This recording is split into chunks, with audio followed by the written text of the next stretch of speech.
In this video, I want to look at solving this equation, 5x plus 2 times 3 plus 4x equal to 45.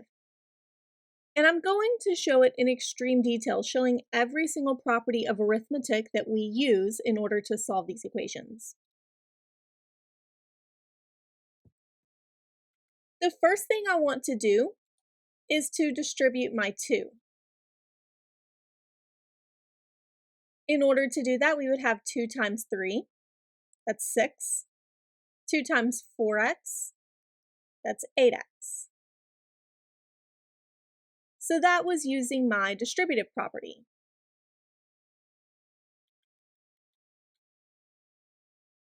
Next, we're going to want to combine like terms on the left-hand side.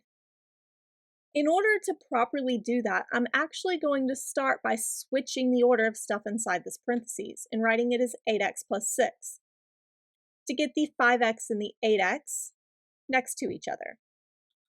So this was my commutative property of multiplication. I can then regroup things in parentheses. I can group the x's together so that I have 5x plus 8x plus 6 equal to 45. So that's my associative property. So both of the commutative and associative were of addition, not multiplication. The fact that these both have an x really means I can use my distributive property to rewrite it as 5 plus 8 times x plus 6 equal to 45. So that used my distributive property. 5 plus 8 is 13. So we didn't use any properties here. That was just basic addition.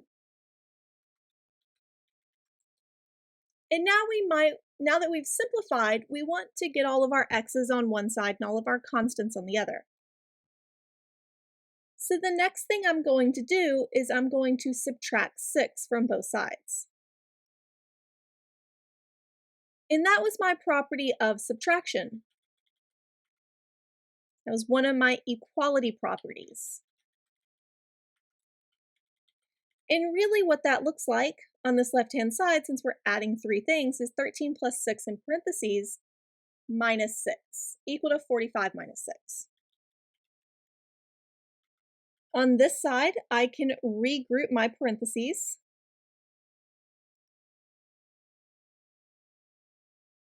So that was my associative law again. 6 minus 6 is 0. And 45 minus 6 is 39. So doing the 6 minus 6 to get 0 is actually the inverse property of addition. 13x plus 0 is 13x. That was my identity property of 0.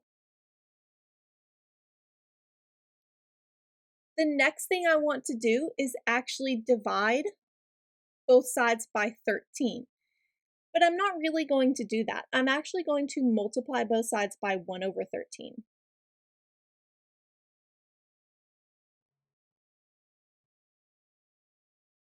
So that was my property of multiplication.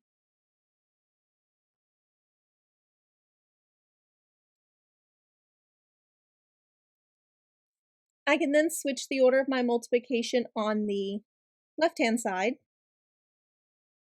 We can see 1 over 13 times 39 actually turns out to be 3.